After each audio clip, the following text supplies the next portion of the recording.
Diabetes ಇದ್ದಾಗ ಬಾಡಿಯಲ್ಲಿ top head to foot ಎಲ್ಲ ಸೆಲ್ಸ್ಗೆ ಡ್ಯಾಮೇಜ್ ಆಗುತ್ತೆ.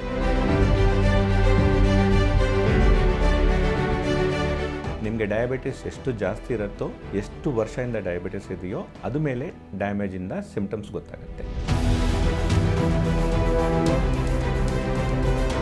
ಡಯಾಬಿಟಿಸ್ ನಿಮಗೆ ಎಷ್ಟು ವರ್ಷ ಮೇಲೆ ಇರೋದು ಮೇಲೇ ಈ ನರಗಲ್ಲು ಡ್ಯಾಮೇಜ್ ಅನ್ನೋದು ಸ್ಟಾರ್ಟ್ ಆಗುತ್ತೆ.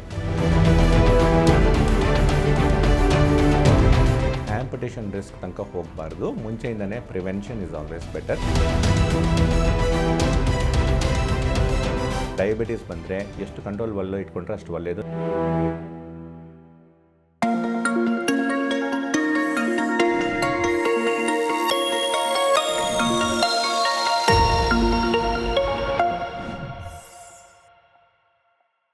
ನಮಸ್ಕಾರ ವೀಕ್ಷಕರೇ, ವಿಸ್ತಾರ ಹೆಲ್ತ್ಗೆ ಸ್ವಾಗತ. ನಾನು ಅಪೇಕ್ಷಾ ಜೈನ್. ಇವತ್ತಿನ ಕಾರ್ಯಕ್ರಮದಲ್ಲಿ ಮಧುಮೇಹದ ಕುರಿತು ಸಾಕಷ್ಟು ಮಾಹಿತಿಯನ್ನು ನೀಡೋದಕ್ಕೆ ನಮ್ಮ ಕಾರ್ಯಕ್ರಮದಲ್ಲಿದ್ದಾರೆ ಡಾಕ್ಟರ್ ವಿನೋದ್ ಬಾಬು ವೀರಪಳ್ಳಿ ಅವರು. ಬನ್ನಿ ಅವರನ್ನ ಕಾರ್ಯಕ್ರಮಕ್ಕೆ ಸ್ವಾಗತ ಮಾಡೋಣ. ಸರ್ ನಮಸ್ಕಾರ. ನಮಸ್ತೆ. ವಿಸ್ತಾರ ಹೆಲ್ತ್. ಸರ್, ಮಧುಮೇಹಿಗಳಲ್ಲಿ ಕಾಣಿಸಿಕೊಳ್ಳುವ ಸಮಸ್ಯೆಗಳಲ್ಲಿ ಈ ನರಕ್ಕೆ ಸಂಬಂಧಪಟ್ಟ ಕಾಯಿಲೆಗಳು ಕೂಡ ಬರುತ್ತವೆ. ಸೊ ಮಧುಮೇಹದ ತೀವ್ರತೆ ಹೆಚ್ಚಾದಂತೆ ಈ ನರರೋಗದ ತೀವ್ರತೆ ಕೂಡ ಹೆಚ್ಚಾಗುತ್ತೆ ಅಂತ ಹೇಳ್ತಾರೆ. ಇದು ನಿಜಾನಾ ಅಂತ? ನಿಜವಾಗಿ ಈ ಡಯಾಬಿಟಿಸ್ ಇದ್ದಾಗ ಬಾಡಿಯಲ್ಲಿ ಟಾಪ್ ಹೆಡ್ ಟು ಫುಟ್ ಎಲ್ಲ ಸೆಲ್ಸ್ಗೆ ಡ್ಯಾಮೇಜ್ ಆಗುತ್ತೆ. ಸೊ ನಿಮ್ಮ ಶುಗರ್ ಜಾಸ್ತಿ ಇದ್ದರೆ ಬ್ಲಡ್ ಎಲ್ಲ ಕಡೆ ಸರ್ಕ್ಯುಲೇಟ್ ಆಗ್ತಾ ಇರೋದ್ರಿಂದ ಟಾಪ್ ಟು ಬಾಟಮ್ ಹೇರ್ ಸೆಲ್ಲಿಂದ ಫುಟ್ಟಲ್ಲಿ ಟೋ ಅಲ್ಲಿರೋದು ಸೆಲ್ಸೂ ಡ್ಯಾಮೇಜ್ ಆಗೋರೋದಕ್ಕೆ ಚಾನ್ಸಸ್ ಇರುತ್ತೆ. ಅದೇ ರೀತಿಯೇ ಈ ನರ್ವ್ ಸೆಲ್ಸೂ ಡ್ಯಾಮೇಜ್ ಆಗಿ ನಿಮಗೆ ಡಯಾಬಿಟಿಸ್ ಎಷ್ಟು ಜಾಸ್ತಿ ಇರುತ್ತೋ, ಎಷ್ಟು ವರ್ಷದಿಂದ ಡಯಾಬಿಟಿಸ್ ಇದೆಯೋ ಅದು ಮೇಲೆ ಡ್ಯಾಮೇಜಿಂದ ಸಿಂಪ್ಟಮ್ಸ್ ಗೊತ್ತಾಗುತ್ತೆ. ಸೊ ಈ ಥರ ನರಗಲ್ ಡ್ಯಾಮೇಜೂ 8-10 ವರ್ಷ ಡಯಾಬಿಟಿಸ್ ಯಾರಿಗಿರುತ್ತೋ ಅದ್ರ ಜೊತೆಗೆ ಏನಾದರೂ BP ಇದೆಯಾ ಇನ್ನೂ ಬೇಗ ಬರುತ್ತೆ. ವಿಟಮಿನ್ B12 ಡೆಫಿಷಿಯನ್ಸಿ ಇದ್ದರೆ ಅದ್ರ ಜೊತೆಗೆ ಇನ್ನೂ ಬೇಗ ಬರುತ್ತೆ. ಸೊ ಡಯಾಬಿಟಿಸ್ ಇರೋರು ಇಯರ್ಲಿ ಒಂದು ಸತಿ ನರಗಲ್ ಹೇಗಿದೆ ಮತ್ತು ರಕ್ತನಾಳಗಳು ಹೇಗಿದೆ ಅಂತ ಪಾದ ಸಂರಕ್ಷಣೆ ಚೆಕ್ ಮಾಡ್ಕೊಳ್ತಾ ಇರಬೇಕು. ಓಕೆ, ಅದು ಯಾವ ರೀತಿ ಮಾಡಲಾಗುತ್ತೆ ಸರ್? ಏನೋ ಟೆಸ್ಟ್ಗಳಿದೆಯಾ? ಹೌದು. ಈ ನಮ್ಮ ಸೆಂಟರ್ಸ್ದಲ್ಲಿ ಎಲ್ಲ ಡಯಾಬಿಟಾಲಜಿಸ್ಟ್ ಸೆಂಟರ್ಸ್ದಲ್ಲಿ ಬಯೋಥಿಸಿಯೋಮೆಟ್ರಿ ಅಂತ ಇರುತ್ತೆ. ನರಗಲು ಎಷ್ಟು ಕೆಲಸ ಮಾಡ್ತಾ ಇದೆ ಅಂದಮೇಲೆ ಒಂದು ಸ್ಮಾಲ್ ಟೆಸ್ಟ್, ಅದು ದೊಡ್ಡ ಟೆಸ್ಟ್ ಇಲ್ಲ, ಏನೋ ನೋವೇನಿರಲ್ಲ, ಒಂದು ಸಿಂಪಲ್ ಟೆಸ್ಟ್ 10 ಮಿನಿಟ್ಸಲ್ಲಿ ಮಾಡ್ಬೋದು. ಅದರಿಂದ ನಿಮಗೆ ಸ್ಪರ್ಶೆ ವೈಬ್ರೇಷನ್ ಸೆನ್ಸ್ ಹೇಗಿದೆ ಅಂತ ಗೊತ್ತಾಗುತ್ತೆ.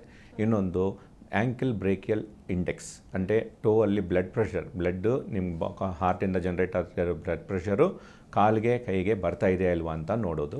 ಎಷ್ಟು ಬ್ಲಡ್ ಪ್ರೆಷರ್ ಲಾಸ್ ಆಗ್ತಾಯಿದೆ ಅಂತ ನೋಡಿದ್ರೆ ಒಳಗಡೆ ಏನೋ ಬ್ಲಾಕ್ ಏನೇ ಇದೆಯಾ ಅಂತ ಗೊತ್ತಾಗುತ್ತೆ. ಅದು ಒಂದು ಸ್ಕ್ರೀನಿಂಗ್ ಟೆಸ್ಟ್ ಅಂತ ಹೇಳ್ತೀವಿ. ಇದರಲ್ಲಿ ಏನೋ ಡೌಟ್ ಬಂದರೆ ಮೇನ್ ಡಾಪ್ಲರ್ ಟೆಸ್ಟ್ ಮಾಡಿಬಿಟ್ಟು ಕನ್ಫರ್ಮ್ ಮಾಡ್ಕೋಬೋದು.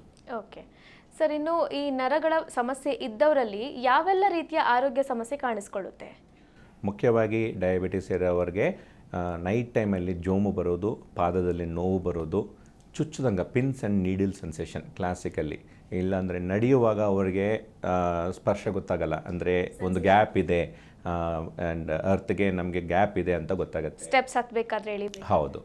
ಮತ್ತು ಇನ್ನೊಂದು ಈ ಪಾದ if you have to hold your footwear ಇಟ್ಕೊಳ್ಳೋಕ್ಕಾಗಲ್ಲ. ಸೊ ಈ ಸಿಂಪ್ಟಮ್ಸು ಫಸ್ಟು ನೀವು ಐಡೆಂಟಿಫೈ ಮಾಡ್ಬೋದು. ನಿಮಗೆ ನರಗಲಿಂದ ನ್ಯೂರೋಪತಿ ಶುರು ಆಗಿದೆ ಅಂತ ಗೊತ್ತಾಗುತ್ತೆ. ಇನ್ನು ನರಗಳಿಗೆ ಸಂಬಂಧಪಟ್ಟಂತೆ ಯಾವುದೇ ರೀತಿ ಸಮಸ್ಯೆಗಳು ಕಾಣಿಸ್ಕೊಳ್ಬಾರ್ದು ಅಂದರೆ ಯಾವ ರೀತಿ ಮುನ್ನೆಚ್ಚರಿಕಾ ಕ್ರಮವನ್ನು ವಹಿಸಬೇಕಾಗುತ್ತೆ ಅಂತ? ಸೊ ಇರೋದು ಡಯಾಬಿಟಿಸಿಂದ ಬರೋದು ಕಾಂಪ್ಲಿಕೇಶನ್ಸ್ದಲ್ಲಿ ಈ ನರಗಳ ಡ್ಯಾಮೇಜು ತುಂಬ ಸ್ಪೆಷಲ್ಲು. ಏಕೆಂದರೆ ನೀವು ಶುಗರ್ ನೀವು ಅಲ್ಲೇ ಕಂಟ್ರೋಲ್ ಇಟ್ಕೊಂಡ್ರೆ ಹಾರ್ಟ್ ಡಿಸೀಸ್ನೇ, ಸ್ಟ್ರೋಕ್ನೇ, ಕಣ್ಣು ಡ್ಯಾಮೇಜ್ನೇ, ಕಿಡ್ನಿ ಡ್ಯಾಮೇಜ್ನೇ ಎಲ್ಲದೂ ಪ್ರಿವೆಂಟ್ ಮಾಡ್ಬೋದು. ಬಟ್ ಡಯಾಬಿಟಿಸ್ ನಿಮಗೆ ಎಷ್ಟು ವರ್ಷ ಮೇಲೆ ಇರೋದು ಮೇಲೇ ಈ ನರಗಲ್ಲು ಡ್ಯಾಮೇಜ್ ಅನ್ನೋದು ಸ್ಟಾರ್ಟ್ ಆಗುತ್ತೆ. ಸೊ ಒಳ್ಳೆ ಕಂಟ್ರೋಲ್ ಇಟ್ಕೋಬೇಕು. ಬಟ್ ನೀವು ಎಷ್ಟು ಒಳ್ಳೆ ಕಂಟ್ರೋಲಲ್ಲಿ ಇಟ್ಕೊಂಡ್ರೇನೂ ಕೆಲವರಿಗೆ ನರಗಲಿಂದ ಡ್ಯಾಮೇಜ್ ಬರ್ಬೋದು.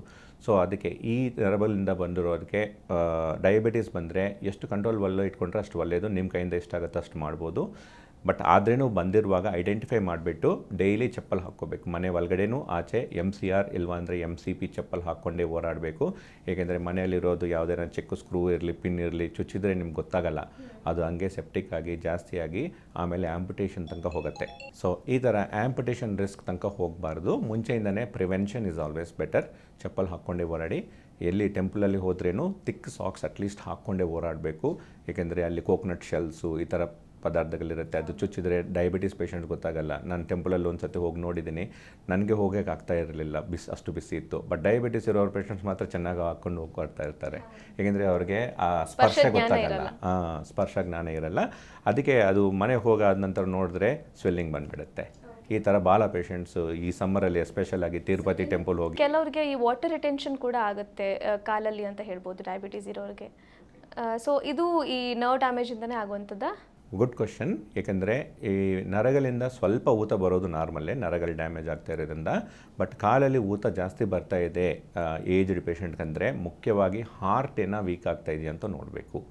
ಹಾರ್ಟ್ ಸರಿಯಾಗಿ ಪಂಪ್ ಕೆಲಸ ಮಾಡ್ತಾ ಇಲ್ಲ ಅಂದರೆ ನೀರೆಲ್ಲ ಪಾದದಲ್ಲೇ ಸೇರ್ಕೊಳ್ಳೋದು. ಅದೇ ರೀತಿ ಕಿಡ್ನಿ ಡ್ಯಾಮೇಜು ಏನೋ ಆಗ್ತಾಯಿದೆ ಅಂದ್ರೂ ಆ ಥರ ಊತ ಬರುತ್ತೆ ಕಾಲಲ್ಲಿ. ಸೊ ಈ 2 ಆರ್ಗಾನ್ಸು ಏನೋ ಡ್ಯಾಮೇಜ್ ಆಗ್ತಾ ಇದೆಯಲ್ವಾ ಅಂತ ಖಂಡಿತ ನೋಡ್ಕೋಬೇಕು. ಬರೀ ನ್ಯೂರೋಪತಿ ನರಗಳ ಡ್ಯಾಮೇಜಿಂದನೇ ಇದಾಗ್ತಾಯಿದೆ ಅಂತ ಬಿಡಬಾರ್ದು. ಇನ್ನು ಈ ನರ್ವ್ ಡ್ಯಾಮೇಜ್ನ ಕಂಟ್ರೋಲ್ ಮಾಡೋದಕ್ಕೆ ಯಾವ್ಯಾವ ರೀತಿ ಟ್ರೀಟ್ಮೆಂಟ್ಗಳು ಅವೈಲೇಬಲ್ ಇದೆ ಅಂತ? Good question. ಈ ಡಯಾಬಿಟಿಸಿಂದ ಈ ಪಾದದಲ್ಲಿ ನಿಮ್ಮ ಚುಚ್ಚುತ್ತಂಗೆ ಅನಿಸ್ತಾ ಇದೆ, ಉರಿ ಬರ್ತಾ ಇದೆ, ಜೋಮ್ ಬರ್ತಾ ಇದೆ, ಮುಖ್ಯವಾಗಿ ನೈಟ್ ಟೈಮಲ್ಲಿ ಬರ್ತಾ ಇದೆ ಅಂದರೆ ನಮ್ಮ ಕಡೆ 3 ಲೆವೆಲ್ಸ್ ಆಫ್ ಮೆಡಿಸಿನ್ಸ್ ಇದೆ. ಲೆವೆಲ್ 1ನಲ್ಲಿ ಯೂಶ್ವಲಿ ಪ್ರೆಗಾಬಲಿನ್ನು, ಗಾಬಾಪೆಂಟಿನ್ ಈ ಥರ ಮೆಡಿಸಿನ್ಸ್ ಕೊಡ್ತೀವಿ. ಅದರಿಂದ ನೈಟ್ ಟೈಮ್ ತೊಗೋಬೇಕೆಂದರೆ ಸ್ವಲ್ಪ ನಿದ್ರೆ ಜಾಸ್ತಿ ಬರುತ್ತೆ. ಅದರಿಂದನೇ ಭಾಳ ಜನಗೆ ಈ ಉಪಶಮನ ಸಿಗುತ್ತೆ. ಅದರಿಂದನೂ ಕಂಟ್ರೋಲ್ ಆಗ್ತಾ ಇಲ್ಲ ಅಂದರೆ ನೆಕ್ಸ್ಟ್ ಲೆವೆಲ್ ಡುಲಾಕ್ಸಿಟಿನ್ ಇರಲಿ, ಲ್ಯಾಕೋಸಮೈಡ್ ಇರಲಿ, next level 3 medication anticonvulsants ಅಂತ ಹೇಳ್ತೀವಿ. ಈ ಥರ ಮೆಡಿಸಿನ್ಸ್ನೇ ಕೊಟ್ಬಿಟ್ಟು ಪೇಷಂಟ್ಸ್ಗೆ ಈ ಸಿಮ್ಟಮ್ಸ್ನೇ ಕಂಟ್ರೋಲ್ ಮಾಡ್ಬೋದು. ಓಕೆ ಸರ್, ನರ್ವ್ ಡ್ಯಾಮೇಜ್ ಕುರಿತಾಗಿ ಸಾಕಷ್ಟು ಮಾಹಿತಿಯನ್ನು ತಿಳಿಸಿಕೊಟ್ರಿ, ಧನ್ಯವಾದ. Thank you. ಇದಾಗಿತ್ತು ಈ ಹೊತ್ತಿನ ವಿಶೇಷ. ಇನ್ನಷ್ಟು ಆರೋಗ್ಯ ಸಲಹೆಗಳಿಗಾಗಿ ನೋಡ್ತಾ ಇರಿ ವಿಸ್ತಾರ ಹೆಲ್ತ್ ಯೂಟ್ಯೂಬ್ ಚಾನೆಲ್. ಅನುಕ್ಷಣದ ಸುದ್ದಿಗಳಿಗಾಗಿ ವಿಸ್ತಾರ ನ್ಯೂಸ್ ಯೂಟ್ಯೂಬ್ ಚಾನೆಲ್ ಸಬ್ಸ್ಕ್ರೈಬ್ ಮಾಡಿ. ಹೊಸ ಸುದ್ದಿಗಳ ನೋಟಿಫಿಕೇಶನ್ಗಾಗಿ ಬೆಲ್ ಐಕಾನ್ ಕ್ಲಿಕ್ ಮಾಡಿ. ಲೇಟೆಸ್ಟ್ ಅಪ್ಡೇಟ್ಸ್ಗಾಗಿ www.vistaranews.com ವೆಬ್ಸೈಟ್ಗೆ ವಿಸಿಟ್ ಮಾಡಿ. ಅಂಗೈಯಲ್ಲೇ ಜಗತ್ತಿನ ಸುದ್ದಿ ತಿಳಿಯಲು ವಿಸ್ತಾರ ನ್ಯೂಸ್ ಕನ್ನಡ ಆಪ್ ಡೌನ್ಲೋಡ್ ಮಾಡಿ.